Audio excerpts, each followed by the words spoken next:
Welcome to the Passivhaus podcast, brought to you by Passivhaus Accelerator, a catalyst for zero carbon building. For news, stories and connections from all flavours of Passivhaus, check out the articles, videos and more at passivhausaccelerator.com. Sign up to receive regular updates about events, join the community forum and of course attend the weekly online Global Passivhaus Happy Hour. Now, here's this week's Passivhaus podcast.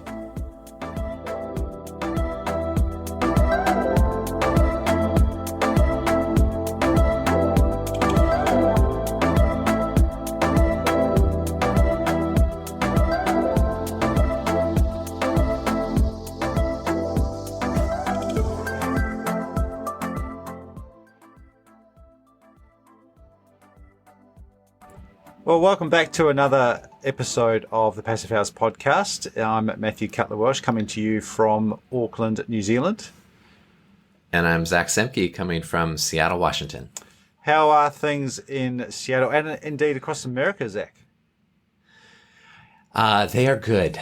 They are good. I am feeling a real sense of gratitude toward lots of people and developments, and really happy, for instance, that the United States will be rejoining the Paris Accord and the Paris Agreement, and that we'll have an administration that will be looking for creative ways to make real climate progress, regardless of what happens in the Senate. There are many powers that the administration will have, and it's interesting that that's even permeating conversations about monetary policy. Yeah, absolutely, and disclosure stuff. And so there are these kind of levers that the new administration will be able to pull. So I'm hopeful about the role that the United States can reclaim in hopefully some leadership on the global stage around climate action. Yeah. And I think that has probably implications for Passivhaus practice as well. Well, so. I was pleased to hear the name John Kerry pop up in the news this week, and that's could be a pretty big thing to have a climate czar. Yeah, right. I saw somebody use the frame it as, we're going to have climate in the situation room now. Which is, it's so refreshing. It's going to take a while to unwind kind of the psychological defenses that we've built up around climate in the U.S. and recognize the opportunities. So there was, obviously we have lots of work, and ultimately we need to see action at the at the Senate and congressional level. But in the near term, we're gonna see lots of, I think, a flurry of progress on January 21st. But also, which is particularly relevant to us, we're going to need to continue to see action at all levels. And I think we might have talked about this in the past, that at a particularly nervous time when we were sort of waiting on results and also not being sure about elections elsewhere in the world.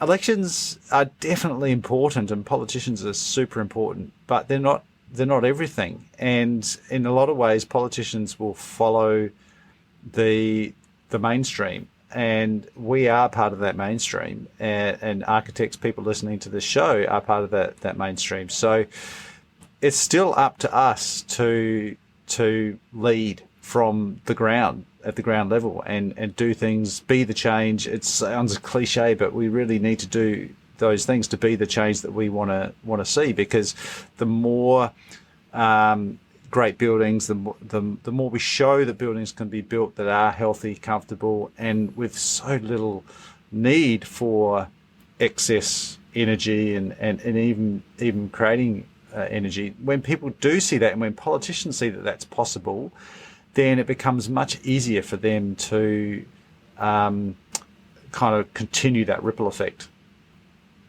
That's so true. And I think one of the big lessons for those of us who are concerned about climate action and progress in buildings in the U.S., that one of the big lessons from the Trump years has been really how much power does lie at the local level. Yeah. And that's particularly true of buildings.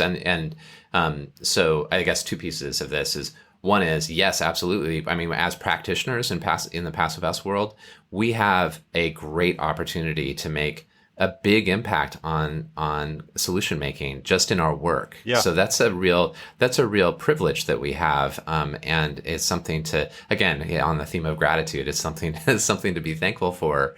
That's core to what we do, and that has, there's a direct line between reducing energy demand and stranding coal and oil in the ground. There's that, and a carbon tracker initiative is a great, has great explorations of that theme of that basically climate stability equals fossil fuel demand destruction. So if we destroy demand for fossil fuels, we're achieving climate stability in the long run. Yeah. And that's part of what we're engaged in as practitioners. So there's that. And then also that even if there's no policy progress at the federal level, so much around buildings is policymaking is made at the local and state level. Absolutely. Whether it's building code or local incentives around buildings, all sorts of things. So that's you're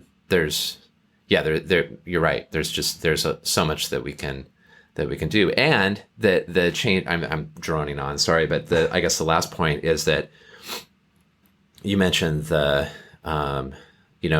showing proof of concept, showing what can be done, and then bringing people along. I mean, we see that happening in the clean energy transition and clean energy space already in the U.S. with, deep red conservative states passing, laws around or incentives or investments around renewable energy. Renewable energy, clean energy is not controversial in those states. Well, Climate change is. It's gotten to the point where it's just makes economic sense. So right, absolutely, yeah. Yep. Yeah. And you can make those cases for good buildings too, where exactly you can show great improved tenancy rates. You can more respect for the buildings. They last longer. So if those arguments work, then hey, use them because they're all true, right. And they help us achieve the end goal.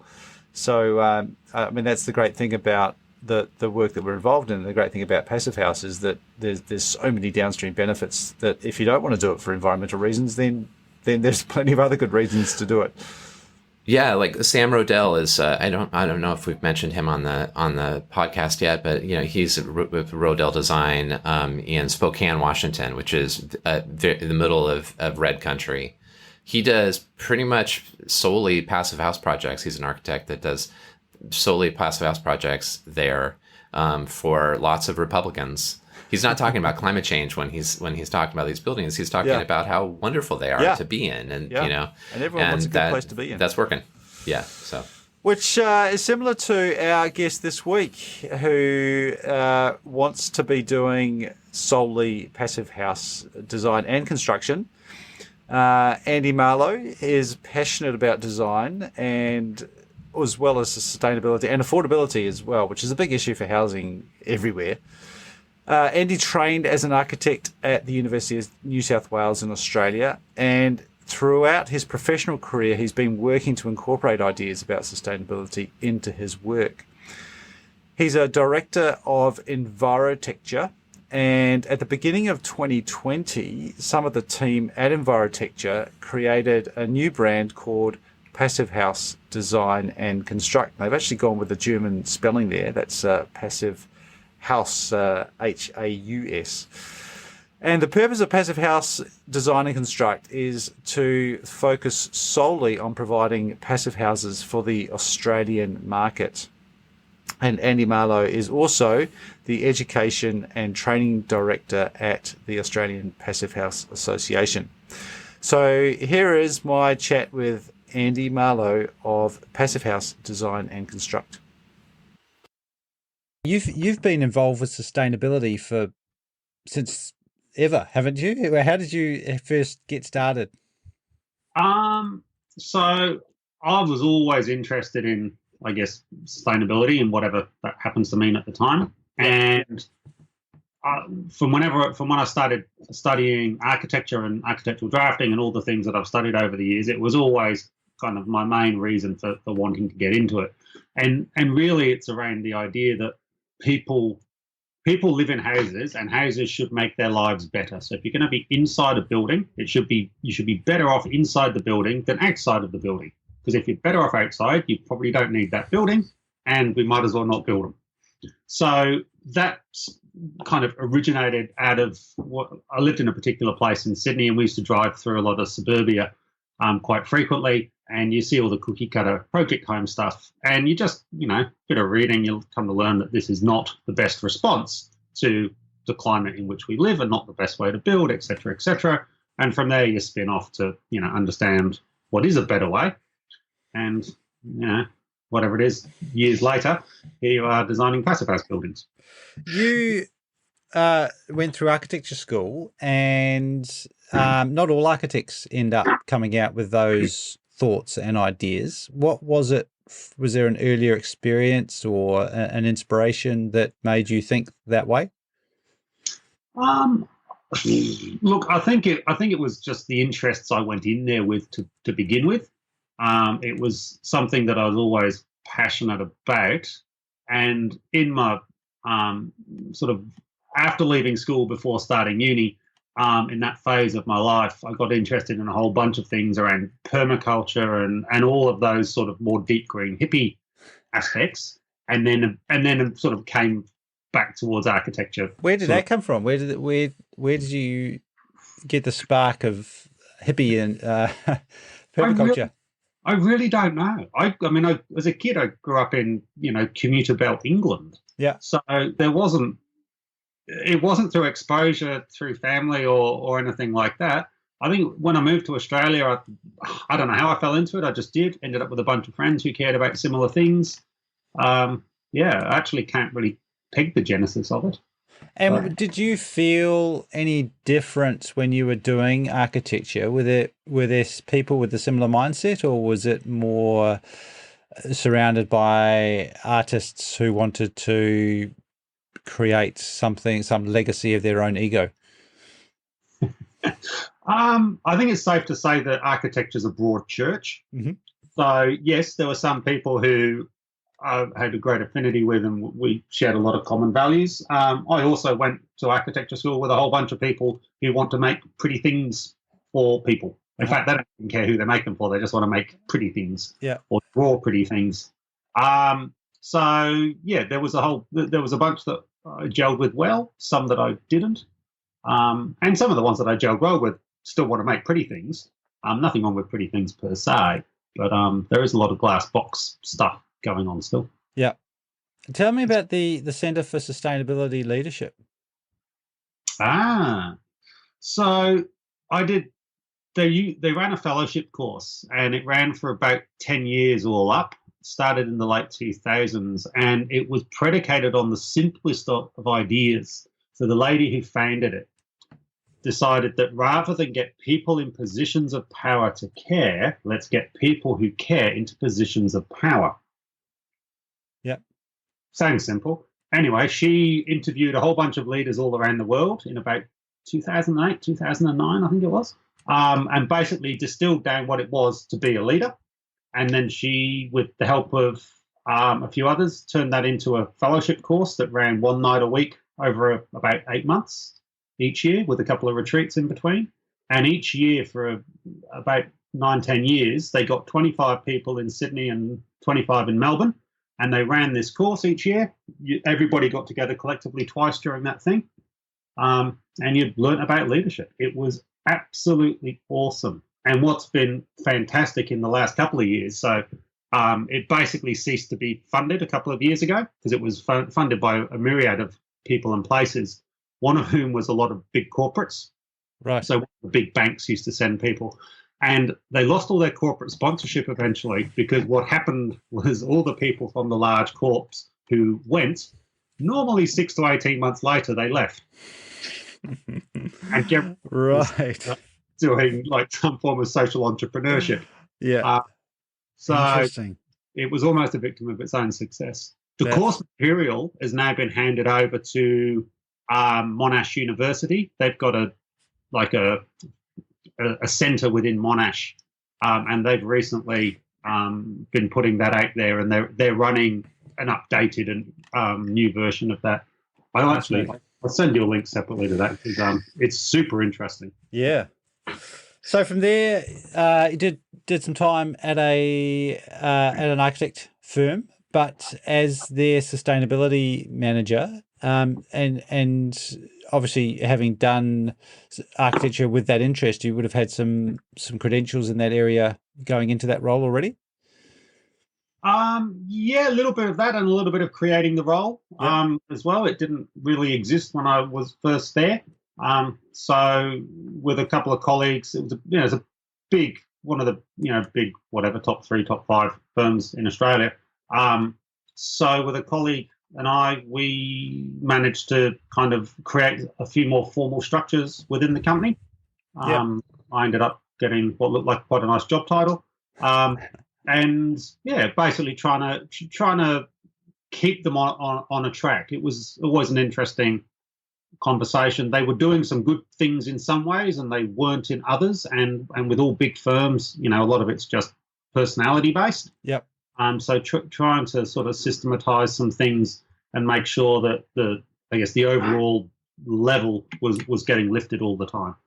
And they did some great individual projects. And you were involved with environmental sensitive design, ESD, through that firm.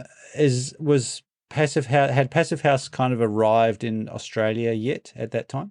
No, not at that point. That was still quite a few years away. Right. Or from my understanding, anyway, I hadn't come across it then. Where did you first come across it? I first came across it through a client who ended up being our first certified Passivhaus project.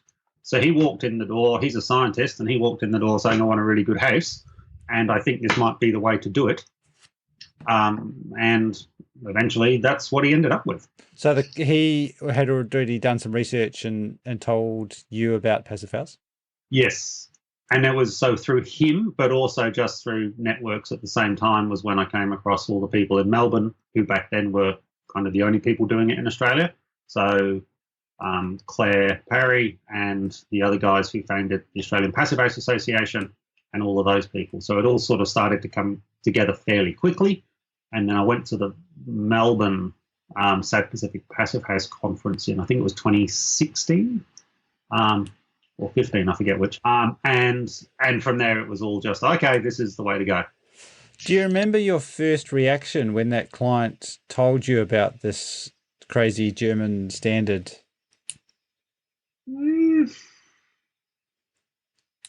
Not specifically. I remember being intrigued and liking the notion of something being quantifiable. Right. So that happens to be a scientist. He's a marine scientist, yep. But so he's data focused is a massive understatement. But it tweaked one of my issues that I'd had when I was working in big practice, which was I had consistent debates, shall we say, with a particular director, because every time he proposed anything, his question, you'd say, "Oh no, we should do blah blah blah. It'll be better," and his question was always, "How much better?" Huh. Right. At the time. It wasn't an unfair question. It wasn't one I could generally answer. So I found it very frustrating. Anyway, once I twigged to Passivhaus and the ability to actually answer it will be X% better if we do this rather than that, I kind of saw the potential. That's a really good point, because in a lot of architecture, because there is a lot of art in architecture, it's almost an unanswerable question if you don't have something like Passivhaus, because the better is in the eye of the beholder. So one person's better might be completely different from another person's, unless you have a standard to measure it by. Exactly. And it doesn't, none of those numbers circumnavigate the awesomeness of beautiful designed buildings. Yep. when you're trying, as we were then, because it was, it was basically a commercial firm. We didn't really do single residential. So most of our clients were corporations. And therefore, most of the questions ultimately came back to money. Yep. And therefore, how much better was a very fair question for your client to ask. And on the whole, we'd just go, it's better than the other way. And they're like, that's not really going to get it across the line. So I saw it as a way to actually make change happen. Yep. Because then you can sit there and you can crunch numbers and you can go, okay, so, your finance is going to cost you this, and over X number of years, you're going to be ahead by blah, blah dollars. And all of those rational arguments that aren't taught in architecture school. So where did you go from there? You needed to go and get trained. In terms of the Passivhaus journey? Yeah. I then, what did I do? I taught myself a lot. There was, at that point in time, you could only do the designer course in Melbourne or overseas. And for various reasons, that didn't pan out initially. So I ended up waiting a couple of years, and there was one course that was run in Sydney by Cara Rosemar, and I did that. And that was probably 3 years ago now, I reckon. And that solidified a lot of things for me. And in terms of formal training, that's all I've really done. Had you been doing a few projects prior to that? Oh yeah, we were already doing a couple of things through the office. So the Thorn-Lee project, which was our first certified one and the first certified one in Sydney, that was well underway. And right from the start, we've done our own PHPP modeling. So a lot of architects outsource it to others. Yep. I like the numbers. I'm also a bit of a control freak. And I'm interested in what difference things make. So I enjoy sitting there and doing daft things like rotating my building 90 degrees to see how much difference it makes. Yeah. And stuff like that. So you essentially taught yourself PHPP? Pretty much, but I will say that one of the things I mentioned going to the Melbourne conference. I've been to every one of the South Pacific ones since then. I think that's 4 or 5 now. And through that network, I've met people like yourself and a whole bunch of other people that you and I know very well. And therefore, I've always had a good branch of connections to sort of reach out when I've got stuck. Yeah. So I work on the principle in life that everybody has somebody that they ring when they get stuck. Yeah. So I have people who ring me, and then when I get stuck, I have people that I ring, and they have people that they ring, and so on and so on. So you don't always know the answer. In fact, you rarely know all the answers. Yeah. But normally, you know who to ring to get the answer. I think that's such an important message, particularly for a small but growing community where everyone can reach out and I remember my mum telling me back when I was a boy that intelligence is not what you know, it's knowing who the right person is to ask, which has clearly been helpful along the way. When did you first get involved with the Australian Passivhaus Association? What's it been now? About 2.5 years ago, or maybe a smidge more, but the elections were coming up, and in a funny twist, a friend of mine was involved with a different not-for-profit that's in the building industry of sorts. And they'd kind of gone, maybe you should get involved at the board level with us.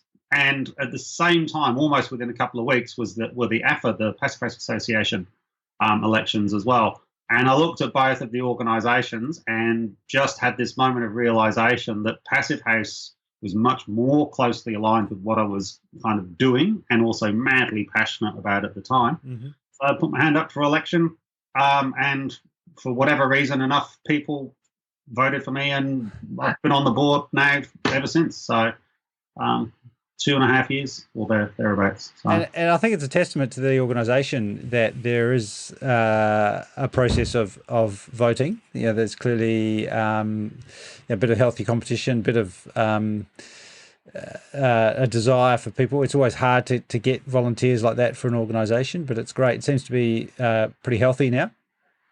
Yeah, look, it's going gangbusters. So our membership's still on the up. I forget the percentage, but it's a fairly steep increase each month. Yeah. So we're very pleased with that. The number of certified buildings is on the way up. All of the things that we're doing, especially around training, are really starting to kick in. We've had a CEO, Paul Wall, who's been on board for, I think, a bit more than a year now, and getting to the point where we could afford to have somebody who's dedicated part-time, but he's got just, hours per week dedicated entirely to making AFA happen. Yeah. And that transition away from relying entirely on a volunteer board has been fantastic. Yeah. It's still very time-consuming as a board member. It's not a board position in a sit back and dictate to the world what happens. It's, you have a great idea, that's great. Now make it actually happen. You just volunteered to make it, to do the yes. work. Yeah. Yes, exactly. Yeah. Sometimes it's good to just be quiet. And when you're not doing that, of course, you're running a couple of other companies as well. So Envirotecture, how did that kick off? Envirotecture has existed since 1997. Mm-hmm. So my business partner, a guy called Dick Clark, has an interesting and varied background in many things, including making boats, camping vehicles, surfboards, and pretty much anything else. Awesome. His wife, who is also our office manager and general keeping us on track person, jokes that Dick can make anything you like apart from money. We're trying to change that slightly. But he, among other things, used to be a builder.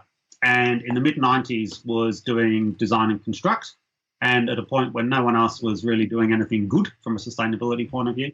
And he basically realised that he could have a bigger impact in the world because he could design more houses in a year than he can build.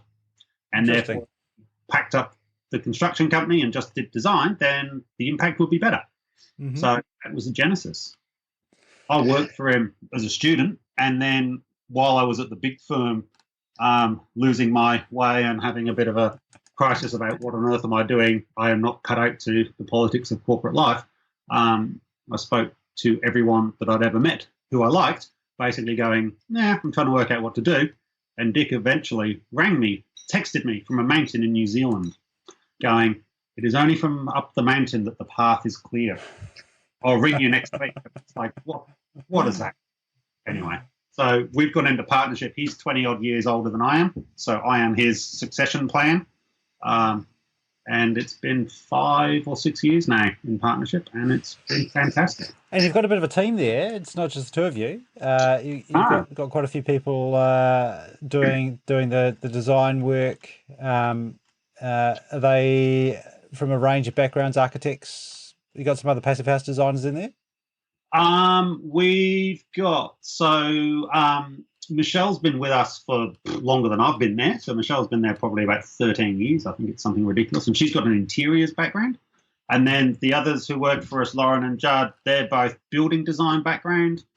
We're fairly agnostic on the architect versus building designer distinctions.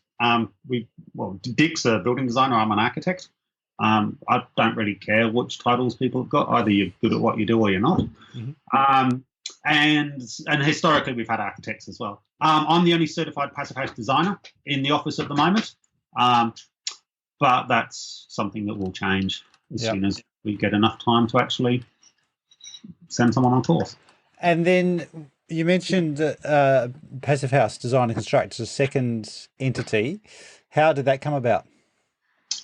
Probably a bit more than a year ago, we started sort of looking at what we were doing with Passive House and working out what if anything, was going to change out of this.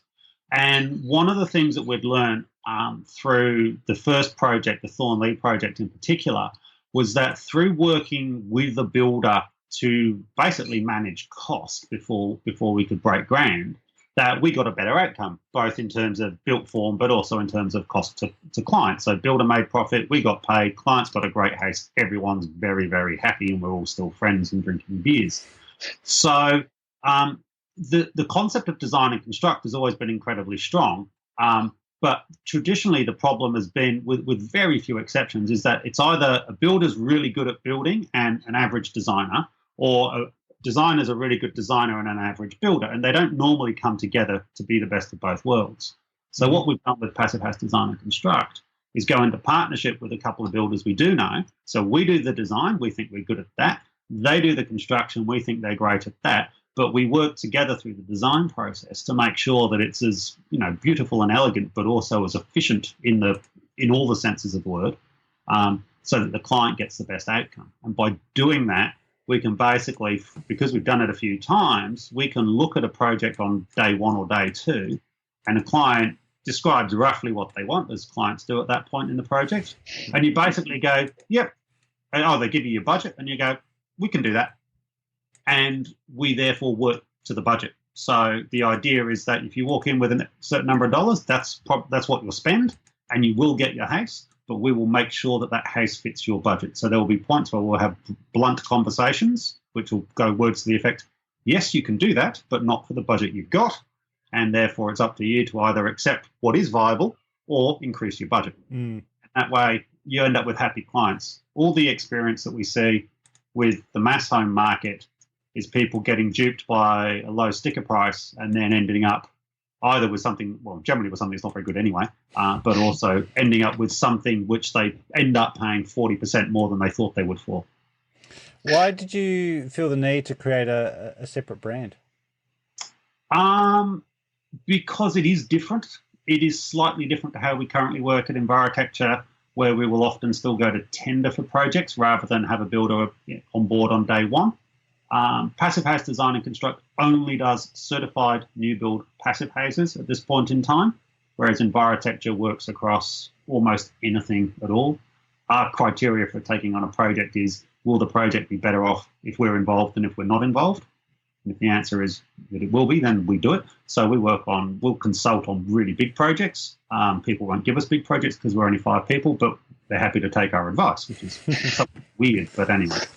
That is quite a high bar of saying that every project will be certified, because a lot of clients want all the benefits of a passive house without the plaque on the wall. Yes. How are you going to address that?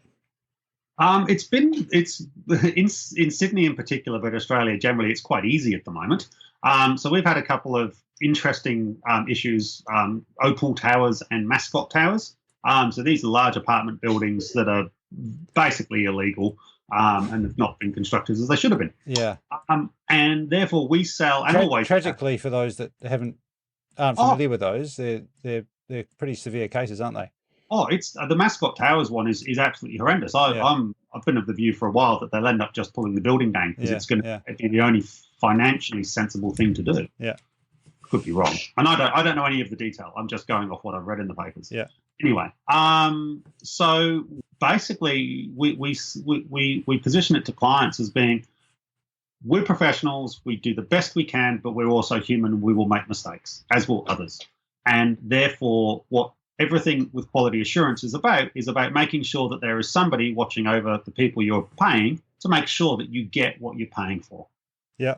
And if we don't do that, then you might get what you pay for, but you also might not. And on the whole, clients are okay with that. In the scheme of things, in the scheme of a building, the cost of certification is fairly minimal.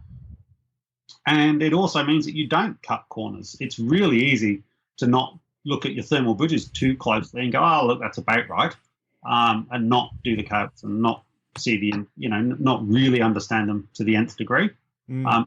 If you're not going for certification, you don't need to do that. You can start cutting corners. And, we like to think that we wouldn't, but, you can't be sure that won't happen. So we really see it as insurance. And so you think if you lay that out totally transparently at the beginning and get that commitment from the client that's the way you operate, then that's kind of the end of the conversation from that point. Yeah, look, with Passivhaus Design and Construct, we are saying that we won't do anything that isn't certified. Yeah. That's the company's position. Yeah. Because we want to ensure that people have quality homes, but we also want to ensure that they know and have proof that they have quality homes. Yep. So if you step all the way back from all of this, the fundamental aim of all the things that we've been doing and things that Dick's been doing for 20 odd years is really to change the way that houses all buildings, but we're talking mainly about houses, how they get built. Yep. And the only way to really do that at a societal level is to ensure that the quality, that the bar is set at the right level. So we've chosen Passivhaus, and that the quality assurance that means that the bar is met is also in place. Now, theoretically, that's what the building code should do, but everyone who is familiar with the building code knows that that's not how it works. And therefore, we're kind of almost, I wouldn't say we're sort of making our own system. Yep. You mentioned a Thornleith house a couple of times. Tell us about that. What are the outstanding? Why is it special, and what are the outstanding features? It's special to me because it's the first certified Passivhaus that we finished, but I'm probably the least important person in it. It's special to our clients because they loved where they lived. They lived in the most horrendous tent for quite a few years initially because they just couldn't afford not to. And now they live in this very lovely home in a great location that is actually sandwiched between a railway line and a fairly busy local road. So it's quite noisy.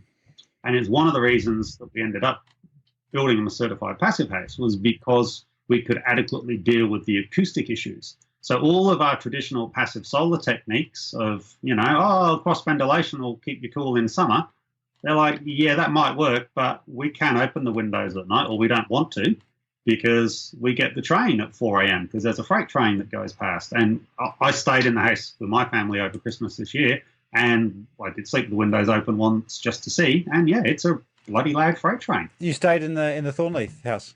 Yeah, they went overseas for a couple of weeks at Christmas, and Matthew, the client, rang me and he's like, "Do you want to come and play with your house?" So we had a great time. We had a couple of heat wave 45-degree days when we were there. It was wonderful. Now, I'm looking at the photos here. Am I looking at a rainwater tank that's on the inside? You're looking at 10 rainwater tanks that are on the inside. Although they're not rainwater tanks. They're tanks that have water in them. Right. So one of our learnings in Passivhaus land has been, all of my original training was around passive solar. Yes. And in passive solar, as you well know, thermal mass is king. Thermal mass. You'll also see in those photos that there's a hunking great big tree right next to the house. Yeah. It's like 20 meters tall. You can't get your arms around it. It's beautiful. They wanted to keep that tree, and it is literally in the middle of the block of land. You couldn't put it in a more awkward place if you tried. So we built the house around the tree, but in order to do that, we couldn't do much in the way of groundworks. So no, I can't imagine getting too many foundations through that thing. It's literally right next to the entrance. Exactly. So we had to build the house up on stumps, and therefore we had no thermal mass because we had a lightweight building. So early on in the piece, in order to get some thermal mass in the building, I designed in all these water tanks, because water's really, really good as thermal mass.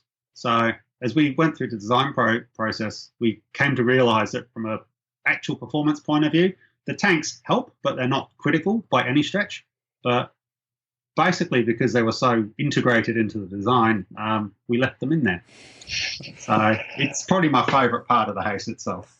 It's in a country and a place where water is arguably more important than energy. It does have a beauty about it, and when I see that, I knew immediately what it was, and it kind of makes sense, having something that's so precious, bringing it inside and making a feature of it. It's kind of obvious once you see it, but it's completely unique. I've never seen anything like it. Thank you. I got inspired by a bunch of books written by guys in the desert America in the 1970s, and they did some fairly wacky things with owner-built houses, putting water inside. Yeah. And it's one of those things I've always wanted to do it. And yeah, we have a crazy enough client who understands water really well. So now you mentioned that's a really important distinction there between passive solar and Passivhaus. You've obviously made a bit of a transition in your design thinking there. Was that a struggle, that journey? No, I actually found it quite easy and liberating. I see them as being incredibly compatible and sharing huge amounts of common ground. Yeah. I found that the passive solar knowledge was fantastic because nearly everything about the design of your building was just instinctive because that's already what you did. And then once you sort of put the passive house layer over it, really your big challenge initially is dealing with air tightness. Then after a little while, you realize that's not too difficult. And then the next part in an Australian climate, anyway, is really actually understanding the impact of glass and shading to an extent that in passive solar, you are very much just kind of running by rules of thumb and a bit of a guess. Right. And the accuracy of PHBP and Design PH and all the software tools really allows you to optimize the building. Yeah. And we've also, in the same context of the conversation about quality assurance with clients, we've also, and very with good background, we've been arguing that the passive house modeling process also allows us to optimize the building. So we can see whether we make things bigger or smaller or take away windows or add windows. We can see what impact that really makes. And that allows us to optimize both performance-wise but also cost-wise what we can deliver for people. Yeah. We find it to be a genuinely useful design tool, whereas in passive solar land, the compliance tools that we have to use for national code compliance in Australia, we don't find those particularly helpful to inform our design. We see them as a tick box at the end. So it sounds like to reconcile those differences in design philosophy between passive solar, traditional passive solar design and more scientific passive house, you've chosen to focus on the overlap of those as opposed to the differences, which are more to do with thermal mass and cross-flow ventilation, those sorts of things. Yeah, it's not that we're not focusing on those. I mean, we still design our buildings to be able to be cross-ventilated. And thermal mass is probably the most interesting one. Yeah. We're now less phased about getting thermal mass into buildings. Yep. But most thermal mass in buildings, in Australia at least, I'm guessing New Zealand will be similar, ends up being slab on ground. Now, in most cases, you're building a slab on ground because that's what makes sense on the site. And you're not really going to do that differently, almost regardless. So we're still building concrete slabs when it makes sense. But if we can't, or it's, stratospherically expensive, then we're not freaking out going, oh, my God, I don't have enough thermal mass in my building. So I find it quite liberating. The hardest one is ventilation and the debates about, but whether I can open my windows and all those kind of things. But they're arguments that are had by people who don't understand passive house. So how do you deal with that when it comes up? I say quite simply, it's like you can open your windows if you want, and the same as you can now. And if you open your window at 4 a.m. in winter, then you'll be bloody cold and it's your own fault. Yeah. But I'm giving you a building where if you choose, you can do nothing and you'll be thermally comfortable. Yeah. And the irony over the years, Dick and I have both done a lot of training around passive solar design. And one of the things in all those slide decks, when I go back and look at them, we always have a slide in there, passive homes require active users. Yep. Which is obviously slightly ironic. And really, when you look at passive house, it really is. Passive house requires passive users. Yeah. You really don't have to do anything. Yeah, yeah. And of course, you've also got the issue of insects and flies and bugs, which when you're wanting to cool down your house in summertime, you don't necessarily want everything open, even if you do have fly screens. Indeed.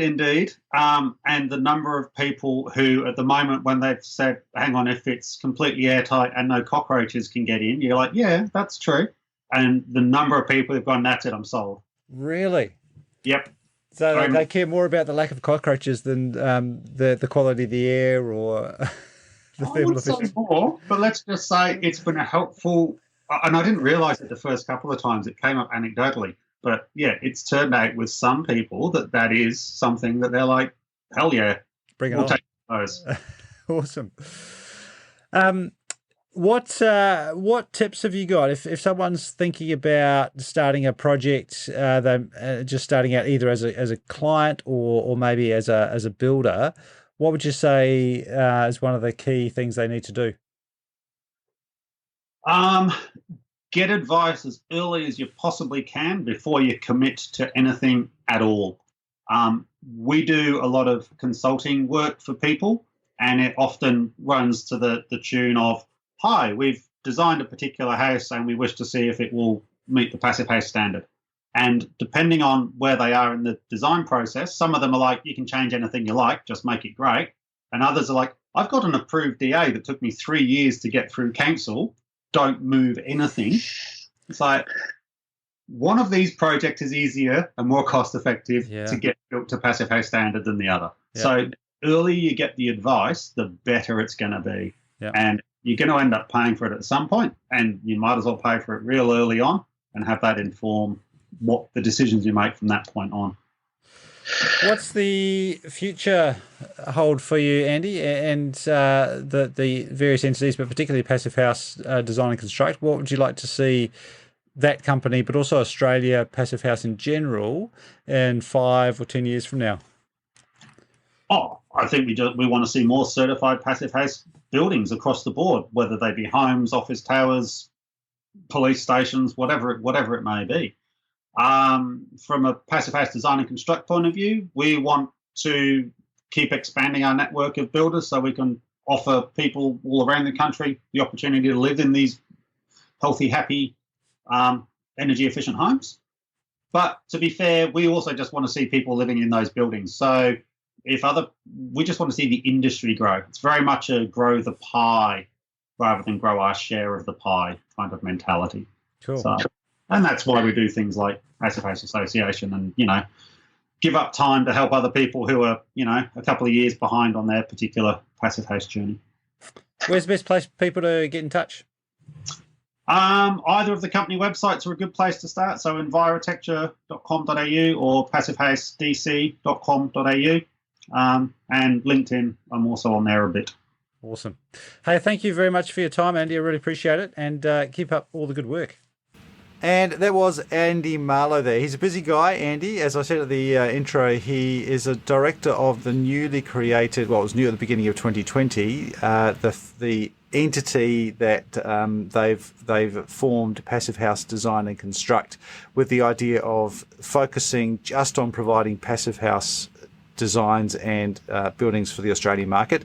He's also still a director at Envirotecture, and is as well the Director of Education and Training at the Australian Passive House Association. What did you take from our chat, Zach? Oh, it was great. I was left with this reminder of the power of numbers when from that chat, and just he was talking about how he was introduced to Passive House when I think a marine biologist came to him and said, "Hey, I want a great house, and I've discovered this approach," and it was all about how to make performance quantifiable. Mm-hmm. And so that anecdote he talked about with his former boss when Andy would talk about how these sustainability measures would make things better, and the boss would ask how much better. Suddenly we have a tool with PHBP to say, well, actually this much better. And that, so that kind of fundamental realization of Passive House as a quantifiable approach to sustainability in buildings was, I think, was good to hear. And then also how the PHBP can be used as a design tool to optimize for cost and performance.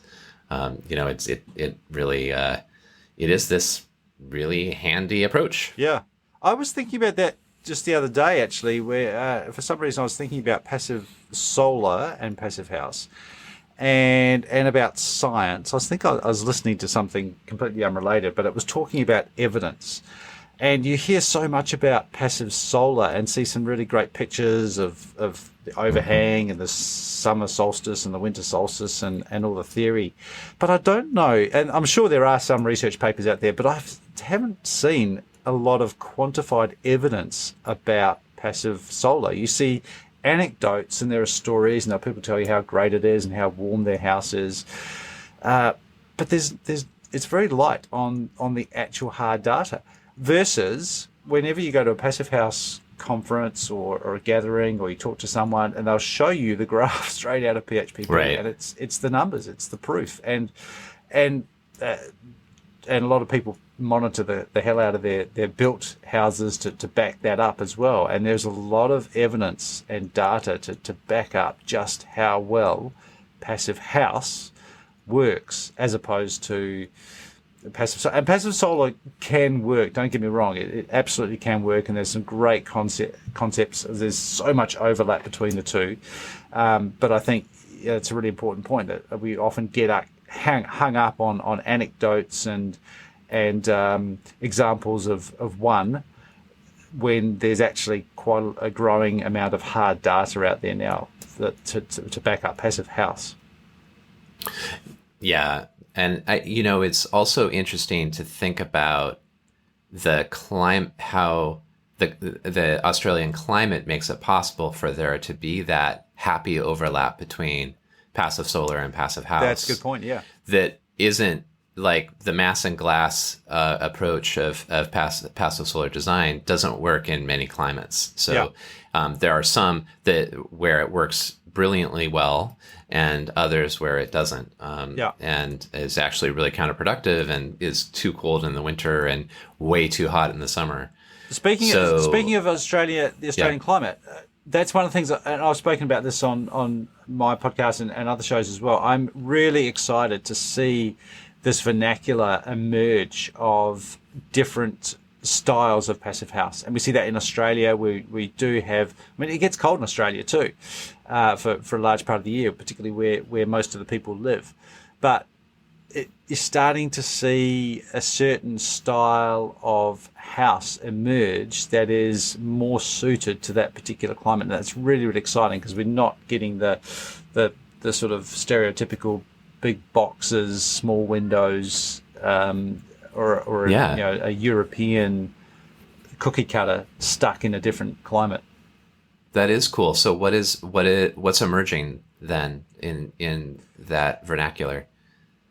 Well, certainly roofs that are there as shading as much as to deflect the rain, and really designing that. And this is one of those overlaps of passive solar, where you're getting really good size eaves. There's some really great examples of canopy roofs or pavilion roofs, where you actually sort of have a roof above the roof, so that you have some passive cooling through there. To keep that intensity of the sun off. Certainly reconsidering our love affair with huge sliding windows and doors. And interestingly, the Thornley house, which Andy spoke about, does have a big sliding door. And that's one of the continual battles with clients, is that this desire for indoor-outdoor flow and wanting to have... And sliding doors are just really, really hard when you're trying to build an airtight envelope, and I think we had this conversation with some previous guests as well, that they want things. It's similar to wanting a fireplace. It's just assumption is you've got to have a fireplace, you've got to have your big sliding ranch doors onto your deck outside, and there are ways of doing that, but it's just kind of rethinking the size and the orientation of that glazing to make it fit and to work properly. So there are a couple of things, different material usage, different colors, things like that, and also I guess not being afraid of a modern style as well. I really like classic architecture with verandas and porches, but that's just not a reality, particularly when we're getting more and more constrained with urban sprawl. We're having to put more into smaller spaces, and we can learn from European and Asian styles of architecture where you do make really efficient use of space. And it's quite exciting to see that type of modern architecture sit nicely with some of the older existing landscapes in some of the more dense urban environments around Melbourne, Sydney, and those types of places. Yeah, that's exciting. It's that melding of high performance building with kind of local expression, architectural expression is will be fun to watch. Yeah, fun to watch develop as all of this grows and grows around the world. And it was also nice to hear from Andy about the growth that's going on for AFA and for just in the Passive House movement in Australia. Yeah. So and cool. just to close that off, at the start we talked about politics, and I think a big part of that that's really helpful is showing how Passive House is appropriate and useful in warmer climates and humid climates, as well as cold European and North American climates, and that then gives confidence to our policymakers to say, hey, this is good for reducing our peak summer loads of energy demand, as well as keeping people healthy and comfortable and reducing things like leaky building problems. So it's all good, and the more of those benefits that we can show and demonstrate, it allows more confidence in our policy makers to actually improve our building standards. Yeah, the proof of concept is so powerful. Yeah. And yeah, it's good. That's good to see. Before we close, I want to make sure we talk a little bit about cockroaches. because I mean the whole thing about the no cockroaches really closing the deal for potential clients is a theme that Michael Ingui talks about. The founder of Passive House Accelerator and he's based in Brooklyn and does all these passive house retrofits of brownstones in Brooklyn and in Manhattan and around New York City, and he talks about it's no bugs that closes the deal when he's talking to people about passive house. So it's interesting that I think it probably varies depending on where you live in the world, whether bugs are really I don't think about bugs in Seattle so much, like coming through the walls, but that's something that's top of mind for clients in certain spots. Whatever works. Yeah. Exactly. It's like the solar power or the renewable energy. If you're not sold on it for environmental reasons, but it makes economic sense, then hey, go for it. So many benefits to Passive House, and so many different benefits for different people, I think is the key there. So you really got to find out what are the drivers for your particular clients and run with that. Yeah, know thy customer. Yeah, definitely. All right, we've got a few things coming up towards the end of the year. We do. So at Passive House Accelerator, next week is a big week. We have on Tuesdays we're doing, so that's Wednesdays in New Zealand and Australia. We're doing our new series called Passivhaus House Accelerator Construction Tech.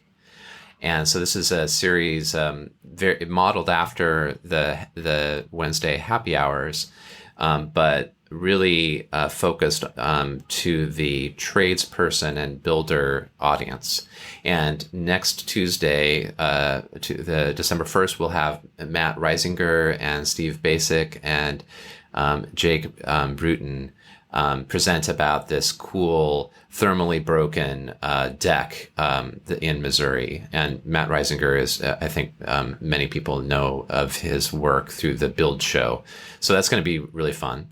And then on Wednesday at the Global Passive House Happy Hour, we'll have a presentation by several leaders from FIAS, the Passive House Institute US, talking about giving a preview for FIAS Plus 2021, the new certification that they'll be rolling out soon. They're currently in a public comment period that ends on December 7th. So our Passive House, the happy hour that will happen on this coming Wednesday, will be an opportunity also to provide input to FIAS about the certification and answer questions and have a fun exchange. So that's going to be a couple of really strong Passivhaus events through the accelerator. And then on December 8th through 10th, Passivhaus Canada is having its Passivhaus Canada Summit. So you don't want to miss that. On Monday, December 14th, Passivhaus Accelerator will have its Passivhaus Prefab Summit number 2. So our summit at the Accelerator is just going to be a 2-hour event, whereas the Passivhaus Canada Summit is much more comprehensive and thorough. It runs over 3 days. I just want to make that clear. But so we have a kind of a tale of 2 summits coming up. And then I'll share a bunch of information about upcoming educational events that are going on as well around the world in show notes. Cool. And also make sure if you haven't already signed up for the newsletter, then get those updates weekly, which is a great roundup of everything that's going on through the accelerator and in the broader Passivhaus community around the world as well. Some amazing stuff that's happening out there. And if you've got stuff that you want to share, then please do get in touch. You can contact us, podcast@passivhausaccelerator.com. And we've got some more great episodes coming up. So love to hear from you. And also, if you do enjoy the show, love to get a rating or review wherever you listen to this podcast. Anything else from you, Zach, before we wrap up? I think I'm good. Awesome. Thank you very much. Yeah. We'll be back again next week on the Passivhaus podcast. Thanks very much for tuning in. Thanks, Matthew. The Passivhaus podcast and all of the programs of Passivhaus Accelerator are made possible by generous support from our sponsors. So I want to say thank you to them. Our founding sponsors are Baxter Architects, Mitsubishi Electric Trane HVAC US, RDH Building Science, StoCorp, and Zola Windows. And our stakeholder partner is NYSERDA, the New York State Energy and Research Development Authority. Thank you.